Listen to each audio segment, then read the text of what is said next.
문자가 먼저 오는 거예요. 채권자한테. 당신은 이제 큰일 났다. 그러니까 채무를 빨리 해결하라고. 안녕하세요. 회생이티 김웅 변호사입니다. 자, 이제 지급 명령이 무엇인지 아시는 분들도 많을 텐데 아마 처음 들어보시는 분들도 있을 거예요.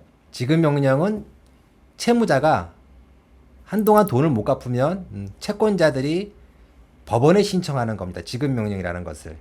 그럼 지급 명령이라는 걸 왜 신청하냐? 강제 집행을 하기 위해서 신청하는 거예요. 강제 집행이라는 거는 채무자의 재산을 강제로 현금화 시켜가지고 채무의 만족을 얻기 위한 거죠.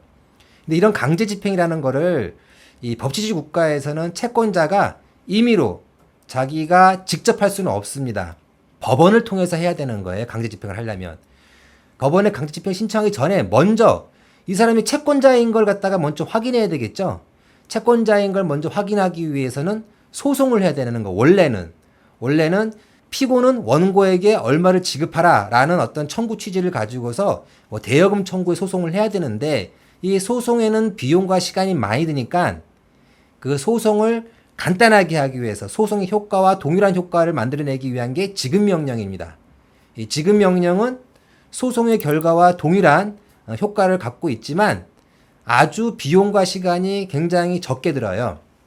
그래서 그런 경우에 지급명령을 신청하는 거고, 왜 지급명령을 신청하냐?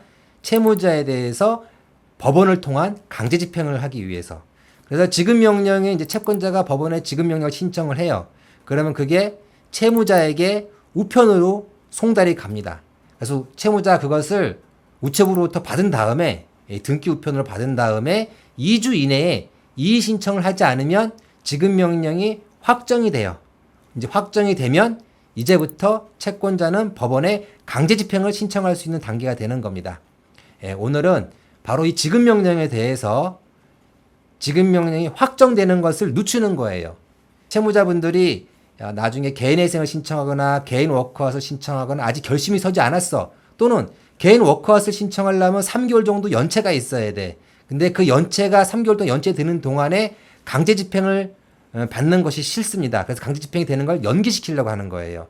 그리고 3개월 있다가 개인 워크아웃을 신청하든지 아니면은 뭐 그 사이에 개인회생을 신청하기 위해서 강제 집행, 즉 압류당하는 것을 늦추기 위해서는 지급명령이 확정되는 것을 막아야 되고, 지급명령이 확정되는 것을 막기 위해서는 지급명령 이의 신청을 해야 되는 겁니다. 자, 우리가 이제 채무자가 지급명령이라는 걸 언제부터 이제 몸에 이제 체험을 하게 되냐면은 보통 채권자들한테, 채권 출신한테 문자가 옵니다. 지급명령을 신청했다. 압류나 이런 게 될 수 있으니까 채무를 빨리 해결해라. 라고 하는 문자가 옵니다. 그러면 채무자분들은 지급명령이 뭐지? 나는 이제 어떻게 되는 거지? 하고 불안해합니다. 지급명령이라는 게 아까 제가 말씀드렸을 때 채권자가 법원에 지급명령을 신청하면 우체국에서 우편부가 지급명령 등기 우편을 채무자에게 배달하는데 아직 그 배달이 오기 전부터 문자가 먼저 오는 거예요. 채권자한테. 자기들이 지급명령 보냈으니까 당신은 이제 큰일 났다. 그러니까 채무를 빨리 해결하라고. 그러면 채무자분들은 이제 불안하기 시작하는 거죠. 지급명령 어떻게 해야 되지? 불안해 하실 필요 없습니다. 아까도 말씀드렸습니다. 이의 신청하는 방법을 알려드릴 거예요. 자, 지급명령을 딱 받으면 2주 이내에 이의 신청을 해야 한다고 말씀을 드렸잖아요. 그런데 이 지급명령이 확정되는 것을 늦추기 위해서 많은 분들이 지급명령이 법원에서 날라오면 안 받습니다. 보통 뭐 집에 사람이 있으면 안 받긴 쉽지 않겠지만 법원에서, 우체국에서는 지급명령을 배달해 왔는데 이제 집에 아무도 없으면 물에다가 조그만 스티커 하나 붙이고 갑니다. 뭐 등기가 왔으니까 뭐 우체국으로 찾으러 오라는 둥, 아니면은 언제 다시 오겠다는 그게 옵니다. 채무자 입장에서는 우체부가 그 약속한 그 시간에 기다렸다가 받을 수도 있고, 아니면 우체국에 직접 가서 수령할 수도 있습니다. 그런데 이 지급명령이 확정되는 걸 늦추기 위해서는 그거를 수령하지 않는 거죠. 그 우체부가 온다는 시간에 혹시나 사람이 있으면 받을 수 있으니까 아예 집을 비워놓는다든지, 아니면 우체부께서, 지평원께서 배를 띵동띵 눌러도 없는 것처럼 이렇게 한다든지, 이렇게 해서 안 받는 거예요. 이렇게 안 받으면 이제 우체부가 스티커 붙이고 가고, 또 며칠 있다가 약속 또 옵니다. 이제 또 와서 또 없으면 또 붙이고 가든지, 아니면 법원에 반송을 합니다. 여기는 문이 닫혀 있어가지고 이거를 갖다가 배달할 수가 없다. 이 지급명령을. 또는 저기 사람이 사는지 안 사는지 모르니까 배달을 할 수 없다라고 그걸 이제 보냅니다. 보내면 법원에서는 이제 채권자한테 주소를 보존하라고 채권자한테 주소 보존 명령을 내립니다. 네가 써낸 그 채권자 당신이 써낸 주소로 우리가 지급 명령을 보냈는데 아무도 못 받는다. 다른 주소를 써내라라고 하는 게 주소 보존 명령이에요.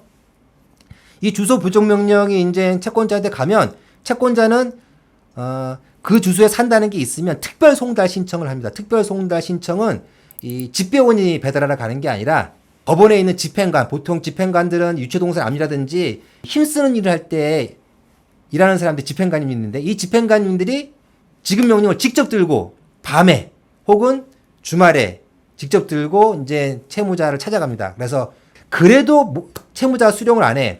그런 경우에는 채권자가 법원에 공시송달을 신청합니다.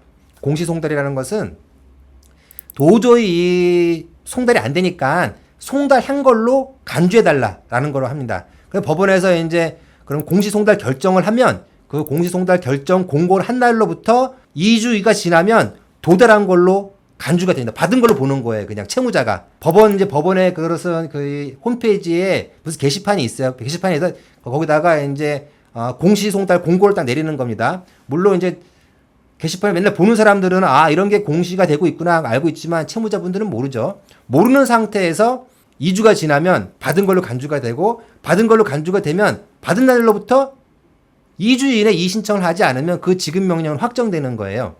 아파트에 사는 사람은 거부하려고 해도 경비실에 맡기고 가면 어떻게 합니까? 라고 하는데 이게 등기 우편이잖아요. 등기 우편이기 때문에 경비실에 못 맡깁니다. 이거는 반드시 그 주소지에 살고 있는 사람, 뭐 가족이 있다면 가족이라도 맡기는 것이지 경비실에 못 맡겨요. 혹시 경비실 받았다라고 해도 그거는 받은 효과가 없어요. 송달받은 효과가 없어요. 그러니까 그건 안 맡기니까 걱정하지 않으셔도 되겠습니다. 이의 신청은 시간을 놓치지 않고 하고 싶은 거예요. 그러면 그 시간을 놓치지 않으려면 어떻게 해야 되냐?